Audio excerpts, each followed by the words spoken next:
बराच उशीर झाल्यामुळे माझ्यासाठी थोडा वेळ उरलेला आहे. आज या ठिकाणी डॉक्टर संजय कळमकर यांच्या 2 ग्रंथाचं प्रकाशन, ज्या ग्रंथांनी मला लेखक बनवलं आणि पांगिरा नावाची माझी पहिली अत्यंत वेगळ्या बाजाची अशी उत्तम कादंबरी महाराष्ट्राला दिली, त्या ग्रंथाली प्रकाशननं हा घाट घातलेला आहे. आणि ह्या ग्रंथालीनं असो नावाची कादंबरी ही प्रकाशित केलेली आहे. त्याबद्दल डॉक्टर संजय कळमकर यांचे मी अभिनंदन करतो. गाव चालायचं असेल चांगलं आणि कार्यक्रम रंगायचा असेल तर एखाद्या पाटलाची आवश्यकता असते.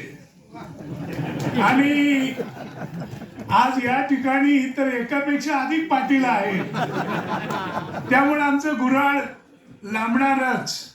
आणि आता संजयजींनी सांगितलं की कार्यक्रम रंगायचा असेल, साहित्य संमेलन रंगायचं असेल तर अध्यक्षाबरोबर लावणीचा कार्यक्रम करायचा. चांगली कल्पना आहे, कारण पाटील हे आडनावच मुळात 3 फळासाठी प्रसिद्ध असतात. एक कुस्त्याचं फळ, दुसरा तमाशाचं फळ आणि तिसरा ऊसाचं फळ. पण तुम्ही काही काळजी करू नका, लोकांच्या पुढे लावणी पचवूनच मी आधीच आलेलो आहे. त्यामुळे माझ्या मंचावर वेगळी लावणी ठेवायचं काही कारण नाही. आज खरंच अतिशय मला मोठा आनंद वाटतो आणि अभिमान वाटतो की शिक्षण क्षेत्रातल्या या कार्यक्रमाला आपण एवढ्या बहुसंख्येनं आहात. कारण महाराष्ट्रात मी शिक्षण विभागाची परंपरा पाहतो आणि शिक्षकी पेशातला किंवा शिक्षण क्षेत्रातला प्रत्येक माणूस स्वतःला सोडून दुसऱ्याला कधीही शाणा म्हणत नाही. आणि अशा परिस्थितीत आपल्यातल्या एकाने एवढी सुंदर ग्रंथ निर्मिती केली म्हणून एवढी प्रचंड गर्दी होणं हे खरोखरच म्हणजे ग्रहिताला व्यस्त असं प्रमाण आहे. आणि तुमचा सर्वांनी सत्कार केला. तुमच्या त्या चिंचोडी पाटील गावानं त्यांनी एकदा कार्यक्रमाला मला नेलं होतं, तिथेच त्या लोकांनी सन्मान केला. आणि तुमचं आणि वहिनींचं पुढचं आयुष्य चांगलं व्हावं, सुंदर व्हावं, सकस व्हावं म्हणून त्यांनी विठोबा रुक्माईची मूर्ती तुम्हाला भेट दिली. त्यांची कल्पकता पहा, त्यांनी तुम्हाला श्रीकृष्णाची मूर्ती भेट दिलेली नाही. त्यामुळं तुम्ही तुमचा संसार आणि साहित्य संसार हे दोन्ही संसार पुढच्या काळामध्ये नीट कराल याची मला नक्कीच खात्री आहे.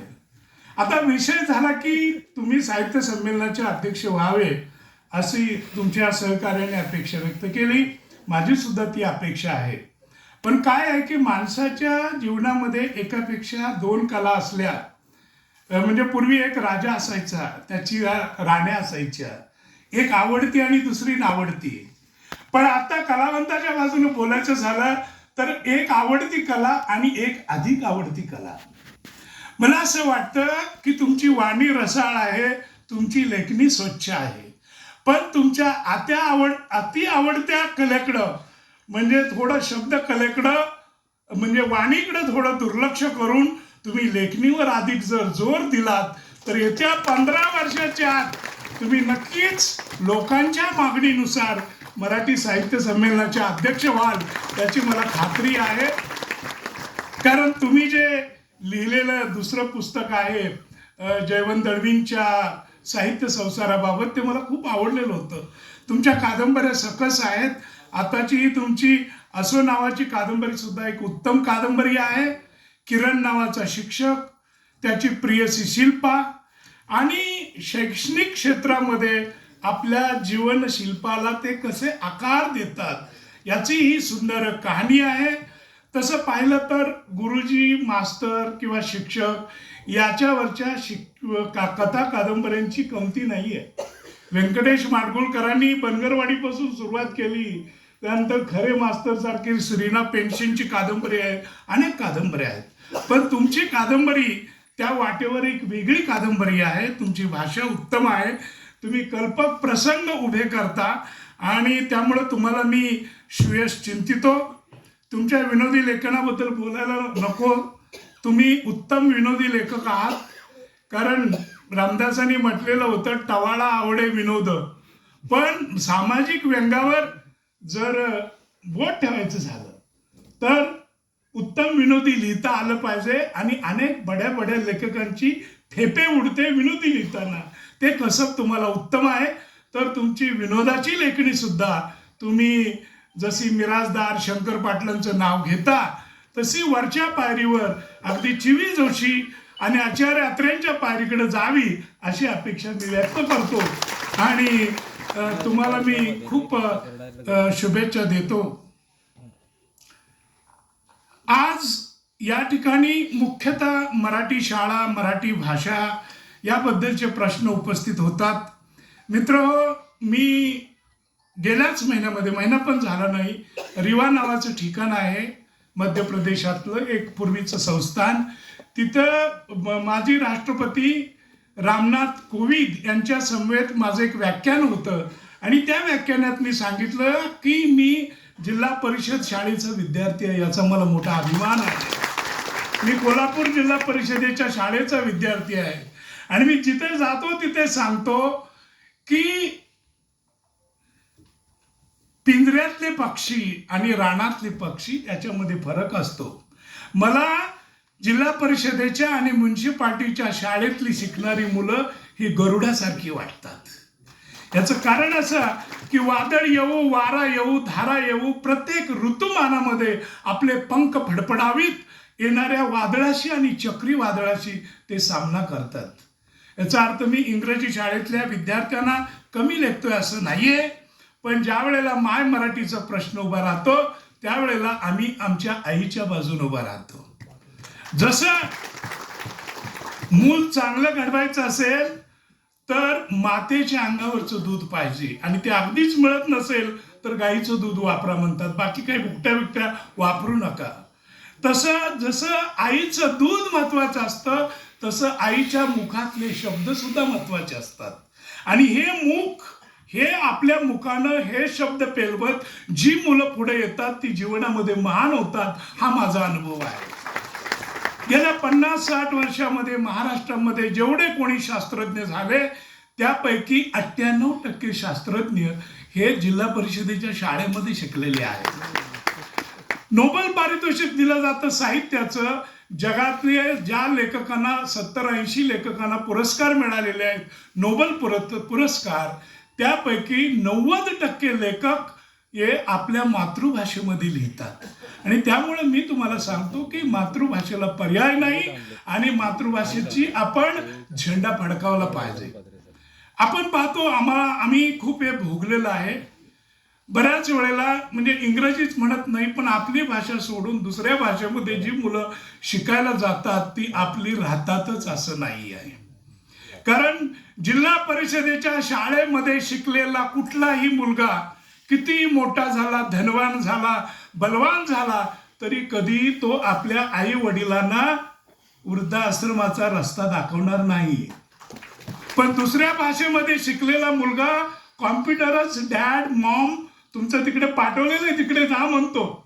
आता अमेरिकेला ज्यांची मुलं आहेत जी उत्तम इंग्रजी शाळेमध्ये शिकली त्यांना कौतुकानं भेटायला 3 महिन्याची रजा काढून म्हणजे सवड काढून म्हातारे आई बाबा जे 3 महिन्यासाठी अमेरिकेला जातात ते लगेच गेल्यावर 8-10 दिवसात परतीचं तिकीट मागतात आणि 3 आठवड्याच्या आत परत येतात. कारण ती मुलं त्यांची राहिलेली नसतात. त्या जिल्हा परिषदेच्या शाळेतलं पोरगा असलं पाहुणे पै आले तर ते पोपट्यासारखं बोलत बसतं तिथं, सर्वांची चर्चा करतं. दुसऱ्या भाषेमध्ये आंग्ल फ्रेंच भाषेमध्ये शिकणारं ते कॉम्प्युटरवर जाताना रील बघत बसतं. आणि त्यामुळं स्वतःच्या जीवनाला संस्काराचा आकार द्यायचा झाला तर आपली मुलं ही आपल्या शाळेमध्ये आपल्या भाषेमध्ये शिकली पाहिजेत आणि मराठी भाषेचं संरक्षण आपण केलं पाहिजे. कारण आपली आई आजारी असताना शेजारी कोणीतरी तिला नेईल आणि दवाखान्यामध्ये इंजेक्शन गोळ्या देईल याची अपेक्षा करू नका. आणि जगामधल्या पहिल्या 10 भाषेमध्ये आमची माय मराठी भाषा आहे. 10 कोटी लोक 11 कोटी लोक जगात मराठी बोलतात आणि म्हणून मराठीची तुतारी आम्ही अखंड फुंकण्याचं ठरवलेलं आहे. मी सुद्धा अतिशय तुम्हाला सांगतो, आता जरी माझी पुस्तकं 15-16 भाषेमध्ये नित्याची खपली जातात, वाचली जातात, पण मी शिकलो ते छोट्या शाळेमध्ये. माझ्या गावची लोकसंख्या आज सुद्धा 1700च्या आत आहे आणि 7वीला विद्यार्थी आम्ही 5 होतो. जर तुम्ही पटाचं कोष्टक काढलं असतं तर आम्ही शिकलोच नसतो. आणि म्हणून मला असं वाटतं की मराठी मुलांनी, महाराष्ट्र पठारावरच्या मुलांनी दुनियेला चितपट करायचं असेल तर पटाचं गणित तुम्ही आम्हाला सांगू नका. तुकडी चालली पाहिजे. एक जरी विद्यार्थी असला तरी तुकडी चालली पाहिजे आणि शिक्षकांना शिकवलं पाहिजे. 2 विद्यार्थी असले तरी शिकवलं पाहिजे. याचं कारण असं, उद्या काय सांगावं, त्या 2 विद्यार्थ्यापैकी मराठी शिकून कोण तुकाराम होईल, कोण ज्ञानेश्वर होईल. आणि त्यामुळं त्याचा रस्ता आपण रोखता उपयोगाचं नाही. म्हणून मराठी भाषेची झांज दिवसेंदिवस आपण वाजवली पाहिजे. बऱ्याच दिवसाने मी नगरला आलो. 20-25 वर्षापूर्वी नगर म्हणजे काय, दुटांगी धोतर आणि कोचकुनीची अशी तिरकी टोपी. आता इथं फक्त 5 टोप्या राहिलेल्या आहेत. मला असं वाटलं होतं की एवढ्या मोठ्या सभागृहात मला आज धोत्राचं दर्शन घडणारच नाही. पण एक वारकरी संप्रदायाचे आमचे मित्र दुटांगी धोतर नेसून आले. जग बदलत आहे आणि हे बदलणारे जग साहित्यिकांना तुम्हाला आम्हाला टिपायचं आहे. आज माझ्या त्या तुमच्या चिरंजीवानी उत्तम परिचय करून दिला. कारण पुढाऱ्याचा मुलगा पुढारी होण्यासाठी त्याला वेगळ्या शिक्षणाची गरज द्यायची नाही. त्याला चड्डीपासूनच कार्यकर्ते बाळासाहेब म्हणून हाक मारतात. त्यामुळे तो आपोआप मोठा होतो. पण लेखकाला, कलावंताला स्वतःचा मुलगा घडवावा लागतो. ती तपश्चर्या असते आणि त्या तपश्चर्येमध्ये तुम्ही यशस्वी झालेला आहात. तुमचा मुलगा उत्तम मराठी बोलतो. मित्रांनो, या नगर जिल्ह्यामध्ये येताना माझं मन गर्वानं फुगून येतं. पूर्वी असं आम्हाला सांगितलं जायचं की कस्तुरीला कल्पनाच नसते की आपल्या बेंबीमध्ये किती सुगंध आहे. त्याचप्रमाणे दुर्दैवानं नगर जिल्ह्यातल्या लोकांना कल्पनाच नाही की त्यांना किती संपन्न इतिहासाचा आणि संस्कृतीचा वारसा आहे.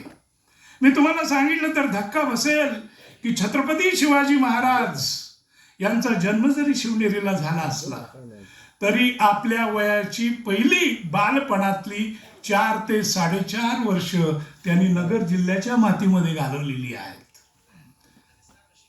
संगमनेर जवळ जरा बंद करा प्लीज.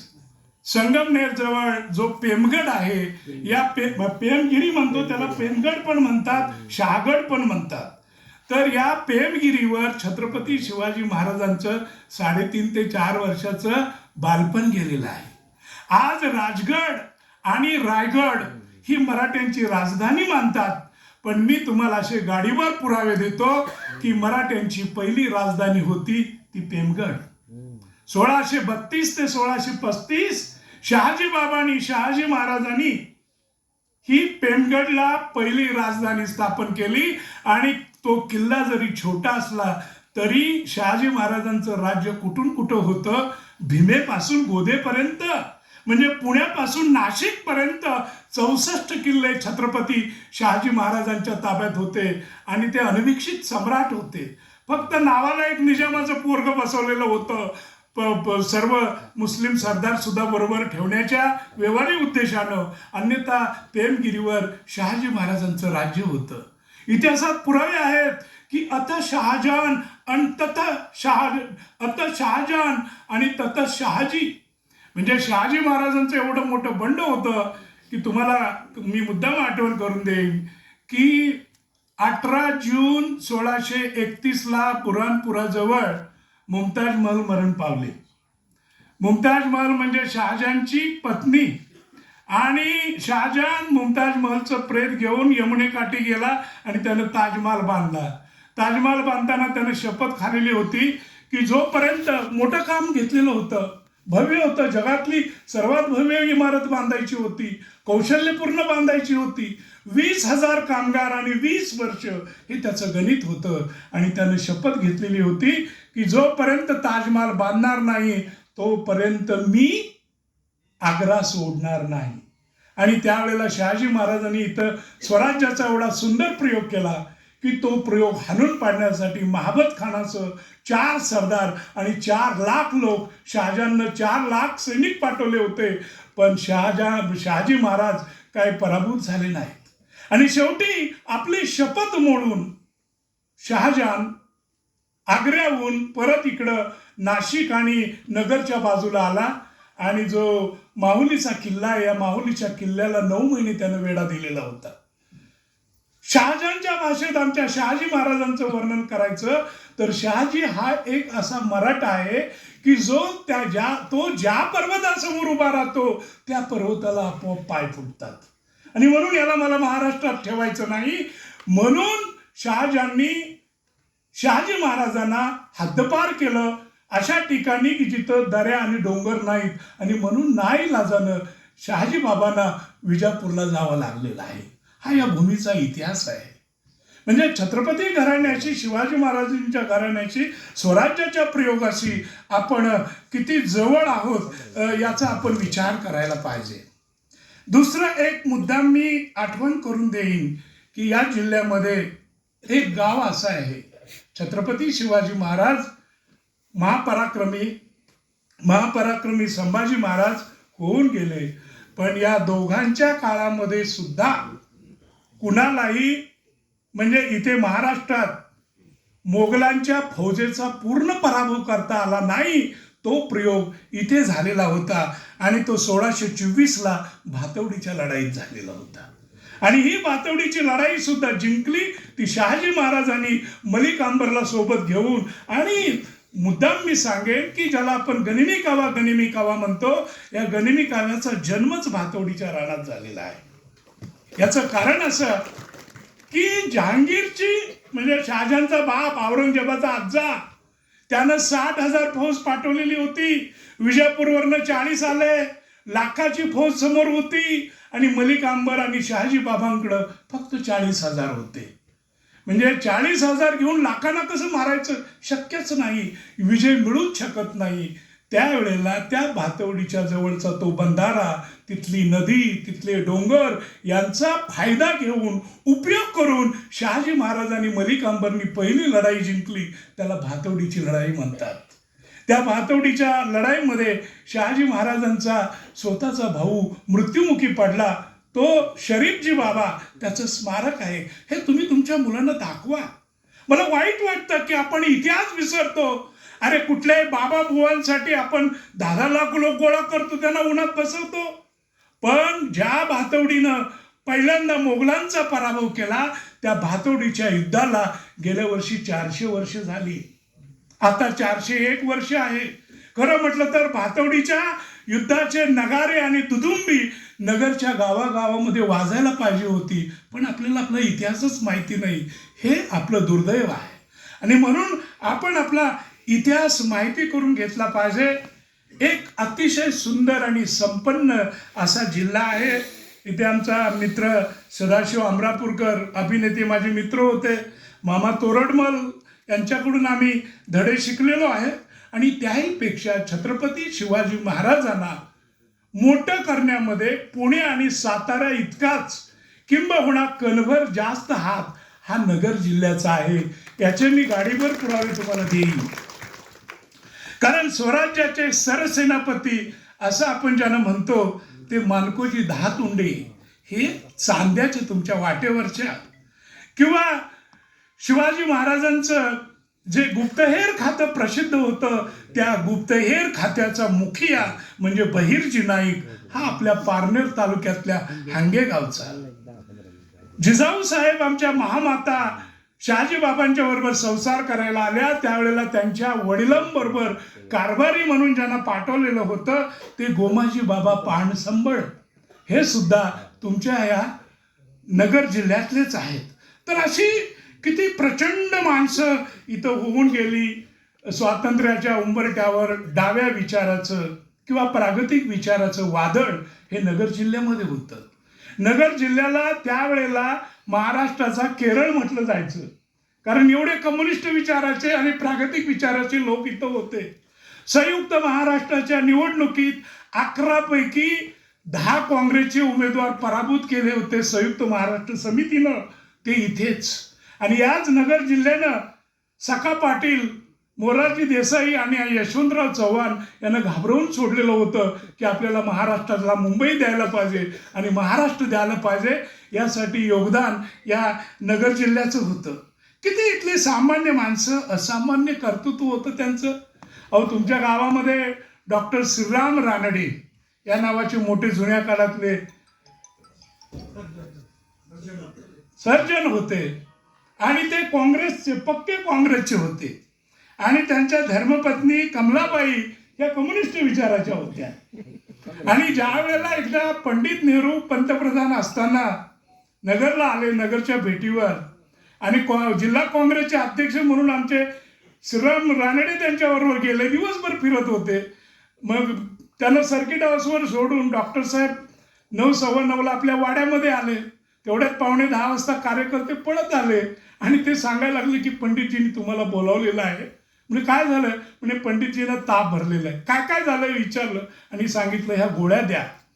तर कार्यकर्ते चळवळायला लागले. अहो म्हणे पंतप्रधान बोलवत आहेत. अहो म्हणे काय ताप आहे साधा, याच्यानं बरं होईल, पण तुम्ही यायला पाहिजे.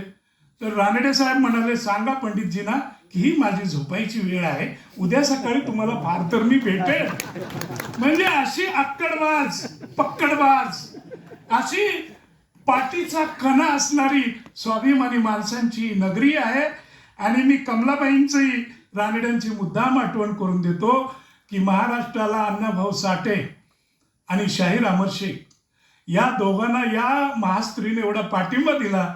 फकीरा नावाचा पिक्चर जो आमच्या अकोले तालुक्यामध्ये आणि संगमनेरकडे तयार झाला, याला संपूर्ण पाठिंबा आपल्या गाड्या घोड्यांचं या कमलाबाईंनी दिलेला होता.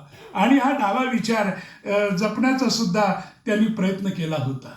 या जिल्ह्यावर माझं पहिल्यापासून प्रेम आहे. आणि मुद्दाम मी थोडक्यात एक गोष्ट सांगेन, मला विस्तारानं बोलता येणार नाही, की महाराष्ट्रामध्ये प्राचीन संस्कृती म्हणजे काय, प्राचीन ग्रंथ म्हणजे काय, शिल्पकला म्हणजे काय, आणि रामायण महाभारताचा अर्थ आणि त्या दृष्टिकोनातून निर्माण केलेली कला, या बाबतीत महाराष्ट्रातल्या 350 तालुक्यामध्ये एकच जिल्हा, एकच तालुका सर्वात श्रेष्ठ आहे आणि त्याचं नाव अकोले.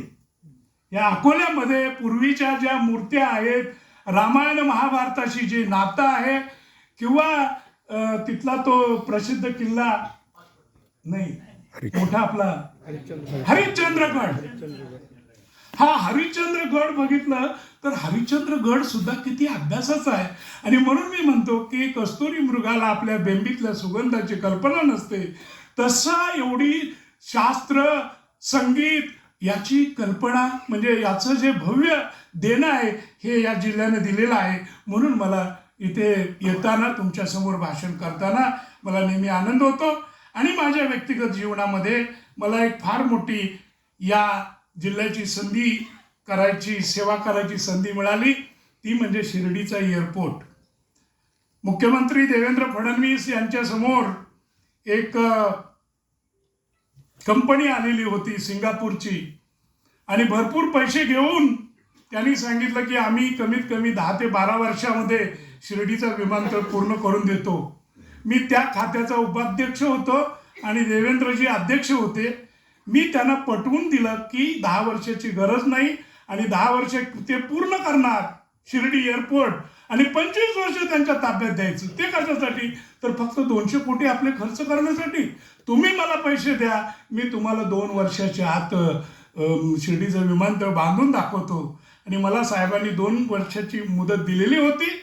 आठवड्यातून किमान 3 वेळेला मुंबईत सुद्धा माझ्याकडे दुसरे काही जबाबदाऱ्या सोपवलेल्या. त्यामुळे रात्री 11:30 वाजता मी माझी SUV उत्तम गाडी घेऊन, उत्तम ड्रायव्हर घेऊन शिर्डीला यायला निघायचो. सकाळी 6:30-7 वाजता माझी शिर्डीच्या विमानतळावर मिटिंग व्हायची. 11-11:30ला मिटिंग संपवून पुन्हा मंत्रालयातल्या दुसऱ्या विभागाच्या मिटिंगसाठी मी संध्याकाळी 7 वाजता पोचायचो.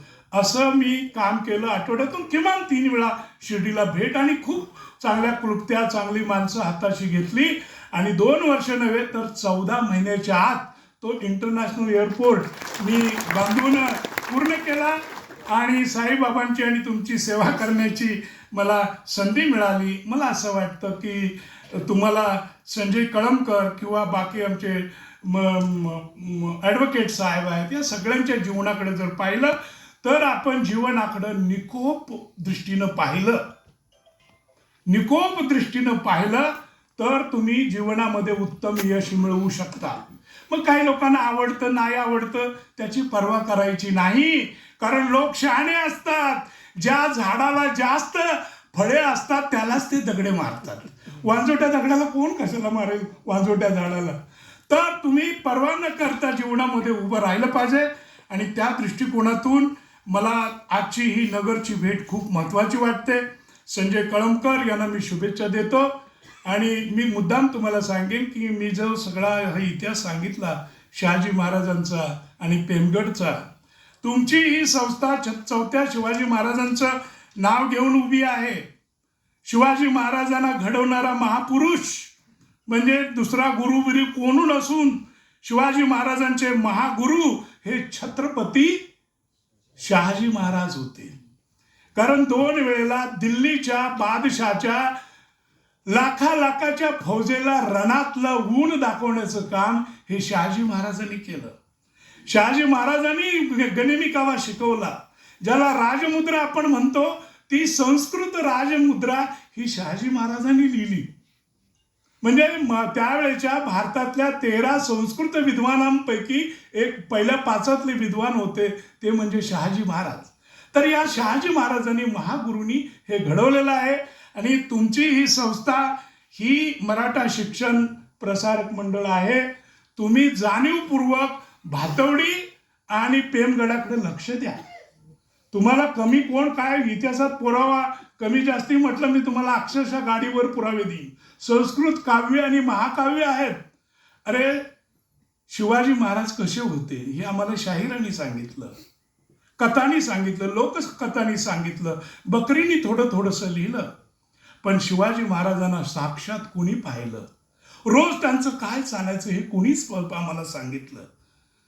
मला असं वाटतं की छत्रपती शिवाजी महाराजांच्यावर परमेश्वरानं अन्याय केलेला आहे. कारण त्यांना फक्त 49 वर्षाचं आयुष्य लाभलं. 49 वर्षामध्ये आम्ही काय करतो? 18,633 दिवसामध्ये शिवाजी महाराजांनी हा पराक्रम घडवला. परमेश्वराशी अनेक वेळेला एक कलावंत म्हणून स्वप्नात माझं भांडण चालतं आणि मी देवाला म्हणतो की देवा तू कशाला शिवाजी राजाने एवढं कमी आयुष्य दिलं? तर परमेश्वर माझी चेष्टा करण्यासाठी गंमत करण्यासाठी म्हणतो हा ठीक आहे पाटील सांगा, मी अजून जर शिवाजी महाराजांना 10 वर्षाचं आयुष्य दिलं असतं तर त्यांनी काय केलं असतं? आणि मी देवाला हसून सांगतो की अरे देवा तू जर आमच्या राजांना फक्त 10 वर्षाचं आयुष्य दिलं असतंस तर राजांनी भीमा आणि कोयना आणि कृष्णेच्या काठावर उधळलेली आपली घोडी नक्कीच थेम्स नदीच्या काठी लंडन आणि फ्रान्समध्ये त्यांनी उधळल्याशिवाय राहिली नसती. पण देवा तू अन्याय केलास. पण हे शिवाजी महाराजांना याची देही याची डोळा कुणी पाहिलं? याच नगर जिल्ह्यातल्या एका महात्म्यानं पाहिलेलं होतं ज्याचं नाव स्वामी परमानंद, ज्यांचं नाव नेवाशासाठी जोडलं जातं. पण नेवासा हे त्यांचं गाव नव्हे. नेवाशापासून 16 किलोमीटरवर परमानंद खेडले नावाचं गाव आहे. आणि आज सुद्धा तुम्ही जाल तर परमानंद स्वामींचा मठ हा एखाद्या भुईकोट किल्ल्यापेक्षा मोठा आहे. ते फक्त लेखणीचे जादूगार नव्हते, ते तलवारीचे सुद्धा बादशाह होते. आणि त्यामुळं तुम्हाला आज सुद्धा त्या मठाच्या बाजूला हत्ती बांधायचे खुंटवडे दिसतील, घोड्याच्या पागांची ठिकाणं दिसतील. स्वतः योगी असून सुद्धा त्यांचं स्वतःचं 4 ते 5 हजाराचं घोडदळ होतं. त्या मठापासून आज सुद्धा तुम्हाला अर्धा किलोमीटरवर भुयारं दिसतील. आणि सर्वात महत्वाची गोष्ट म्हणजे ज्या औरंगजेबानं शिवाजी महाराजांना आग्र्याला बोलवलं. कशासाठी? तर कायमचं संपवून टाकण्यासाठी. पण या छत्रपती शिवाजी महाराजांची आग्र्याहून सुटका होण्यासाठी महत्वाचा जर कोणी भूमिका निभावली असेल तर ती या स्वामी परमानंदांनी निभावलेली आहे.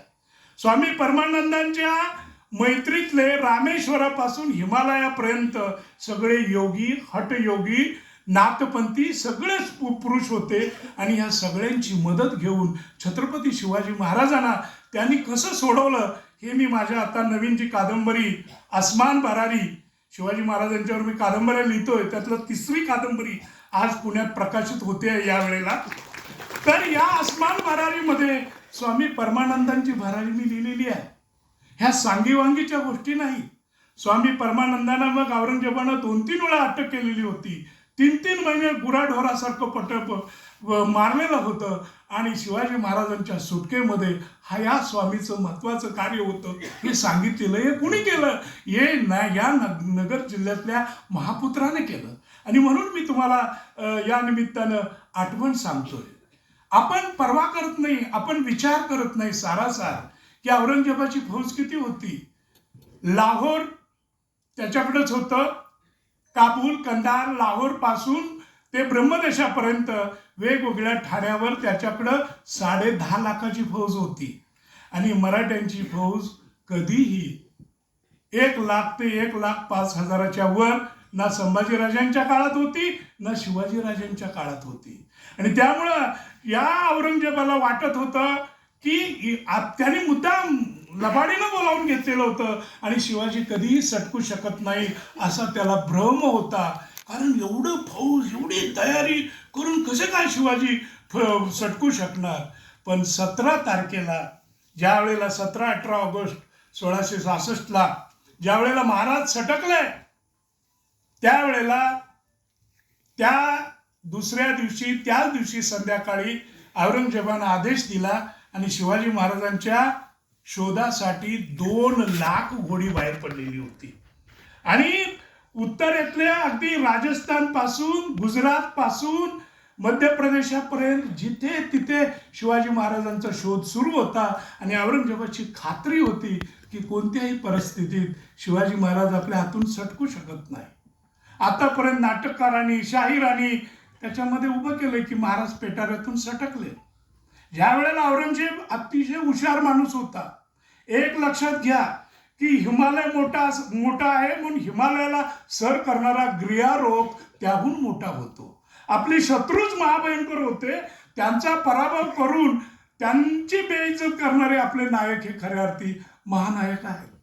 आणि त्यामुळं शिवाजी महाराज ना आपण कुठल्याही परिस्थितीत सोडू शकत नाही आणि त्यांना मारणारच म्हणून 2-2.5 लाख जवळजवळ घोडी 3 महिने शोध करत होती. पण शिवाजी महाराज काही सटकले नाहीत.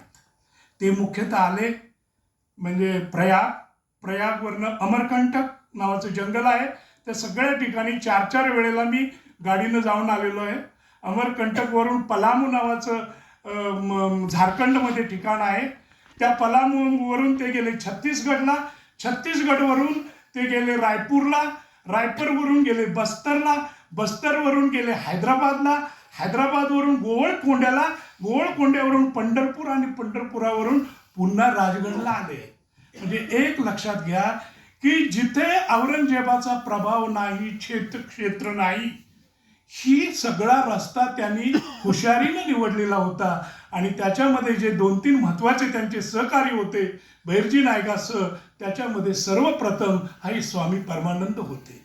हा इतिहास सगळा मी त्या आसमान भरारीमध्ये लिहिलेला आहे, तो तुम्ही जरूर वाचा.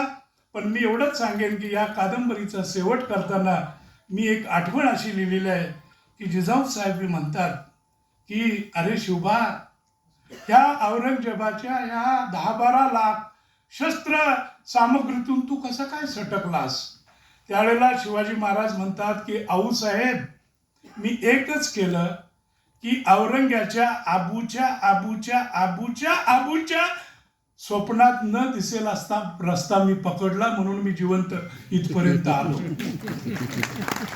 ही जी आपण सांगतो ती गोष्ट पेटाऱ्यातून बसले आणि गेले, सरासर झूट आहे.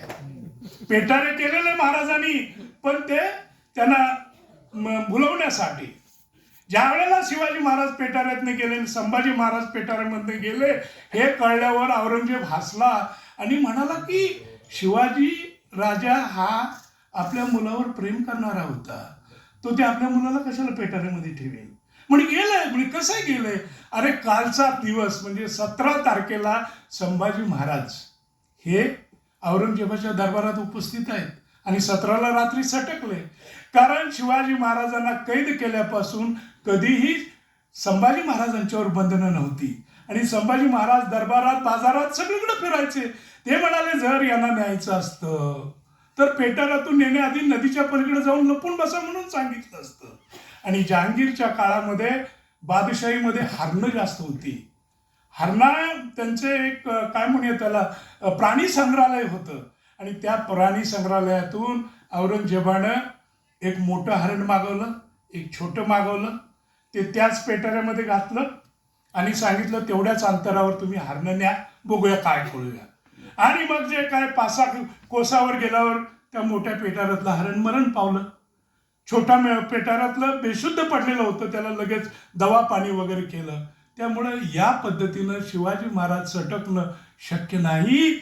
आणि मग औरंगजेब हसला आणि म्हणाला की अरे महाराष्ट्र तुमच्यापेक्षा मला जास्त माहिती आहे, कारण माझंही बालपण महाराष्ट्रामध्ये गेलेलं आहे. माझ्या वडिलाला शहाजहानला जहांगीरनं हद्दपार केलं होतं म्हणून जुन्नर नावाचं जे गाव आहे त्या गावामध्ये 6-7 वर्ष मी राहिलेलो आहे. लहानाचा मोठा झालेला औरंगजेब म्हणतो. त्यामुळं महाराष्ट्रातली माणसं आणि तिथली भूतं सुद्धा आम्हाला माहिती आहे.